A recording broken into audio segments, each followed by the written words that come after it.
Chad Brooks. Mr. Brooks, welcome. State your name and county of residence. I'm Chad Brooks. I am a Knox County resident. I am a teacher and a coach at West High School, and I teach government. And I'm just here to talk about, how I feel about the gun policy of Knox County.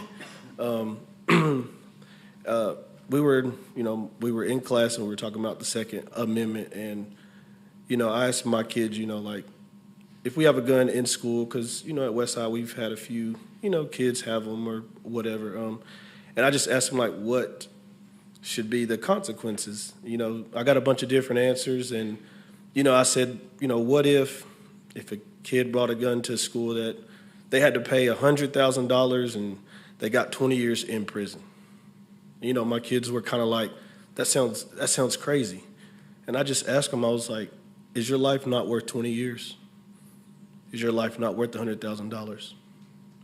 So whenever you think about it like that, I just think that if a student does bring a gun to school, I just feel like a public school environment is not the place for them to come back to.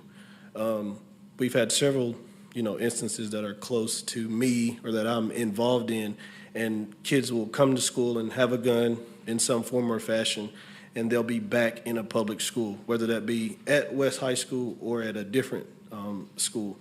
And I know we talk about zero tolerance, but if a kid is zero tolerance and get 1 year out or up to 1 year, whenever we let them come back, what is that saying?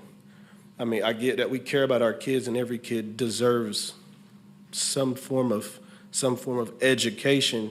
And during a COVID time, we figured out lots of ways to teach kids and kids to get educations, and we wasn't there.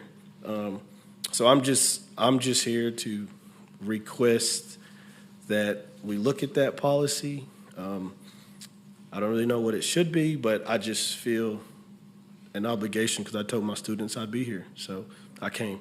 But my last thing I'll say is, I coach, so whenever I have parents come to me and they're wanting to come from a private school or wanting to come from middle school, and they ask me or they bring up that we've had guns at West High School, I want to be able to tell them that, if a kid does have one, he'll never be here. Like, we are going to do something, or this is our plan. So just thank you. Thank you for listening. Thank you. Ms. Kristi? Yeah, I just want to clarify something that one of the speakers said, and I want to punt this to Mr. Dupler.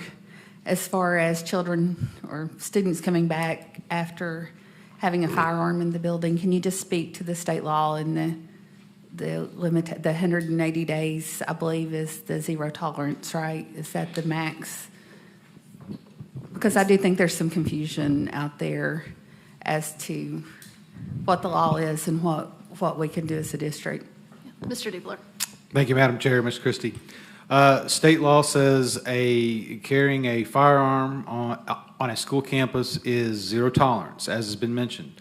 Zero tolerance means that a student is out for 180 days, a full school year. That means that student doesn't return to that school for that year. What happens to that student after that? The school system still has to educate that student.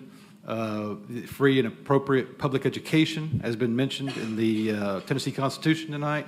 So that student still has to be educated. So is there a chance that student could come back? The answer is yes. Thank you. Well, with that, board members, happy Valentine's Month, and we are adjourned.